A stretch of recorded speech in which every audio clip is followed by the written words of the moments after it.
कुम्हार की कथा। कई सालों पहले की बात है। एक गांव में युधिष्ठिर नामक एक कुम्हार रहता था। दिन में वह मिट्टी के बर्तन बनाता था और जो भी पैसे मिलते थे उससे शराब खरीद कर पी लेता। एक रात वह शराब के नशे में अपने घर लौट रहा था। वह इतना नशे में था कि ठीक से चल भी नहीं पा रहा था। अचानक उसका पैर लड़खड़ाया और वह जमीन पर गिर पड़ा।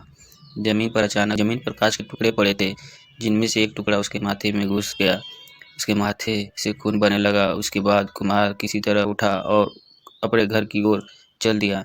अगले दिन जब उसे होश आया तो वह वैद्य के पास गया और पट्टी करवा कर दवाई ली। वैद्य ने कहा, घाव गहरा होने के कारण इसे भरने में समय लगेगा। पूरा भर जाने के बाद भी इस घाव का निशान नहीं जाएगा। इसके बाद कई दिन बीत गए। अचानक उसके गांव में सूखा पड़ गया। सभी लोग गांव छोड़कर चले जाने लगे। कुम्हार ने भी गांव छोड़कर जाने का फैसला किया और दूसरे देश की तरफ निकल गया। नए देश में जाकर वह राजा के दरबार में नौकरी मांगने गया। वहाँ राजा ने उसके माथे पर चोट का निशान देखा और सोचा यह जरूर कोई पराक्रमी योद्धा होगा और दुश्मन से लड़ते समय उसके माथे पर चोट लगी होगी। यह सोचकर राजा ने उसे अपने दरबार में एक खास जगह दे दी और उस पर विशेष ध्यान देने लगे।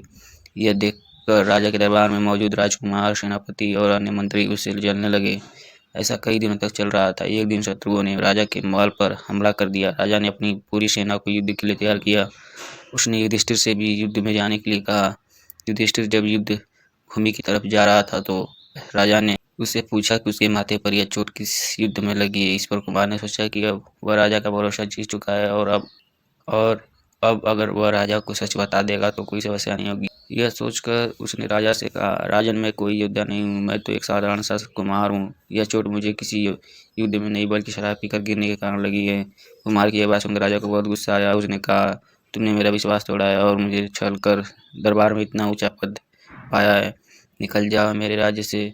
कुम्हार ने राजा से बहुत विनती की। उसने कहा कि अगर उसे मौका मिले तो यह युद्ध में राजा के लिए प्राण भी दे सकता है। राजा ने कहा, तुम चाहे जितने वीर और पराक्रमी हो, लेकिन तुम शूरवीरों के कुल से नहीं हो।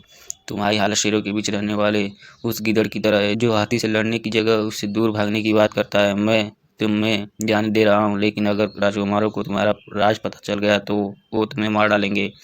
इसलिए कहता हूँ कि अपनी जान बचाओ और भाग जाओ। कुम्हार ने राजा की बात मानी और तुरंत उस राज्य को छोड़ कर चला गया। कहानी से सीख। इस कहानी से यह सीख मिलती है कि इंसान की असलियत ज़्यादा दिन तक छुप नहीं सकती। एक न एक दिन राज खुल ही जाता है।